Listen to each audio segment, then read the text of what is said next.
2000-yilgacha O'zbekistonda 6000 ta kutubxona bo'lgan. Hozir 250 ta saqlanib qoldi. Ya'ni eng yomon holatimiz nima bilasizmi? Ota-onasi o'lgandan xursand bo'lyapti-da, kitoblarni qog'ozini tashlab beryapti. Ilmni xor qilish. Ilmni xor qilib qanaqa qilib yuksalish mumkin?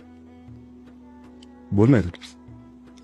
Kitobida yozib qo'ydi. Xafa bo'lmanglar, bular juda kuchli gaplar. Va bular osonlik bilan olmadi. Qog'ozning narxini oshganini tualet qog'ozidan bilgan insonlar o'ylayvering, ular qayeri bilan o'ylashim. Nima millatga aylandi? Kitob sotib o'tiraman-da, qarang. Bir kuni 30 ming so'mlik kitob sotdi.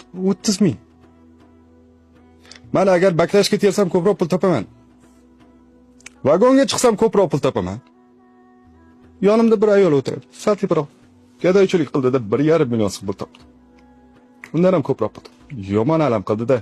Nimaga bilasizmi? Degan buni ham keltirib bergan, hammasi kitoblarda yozilgan. Degan aytadi. Insonlar nima uchun donishmandlarga pul bermaydilar-u, gadoylarga pul beradilar desa? Degan aytadi.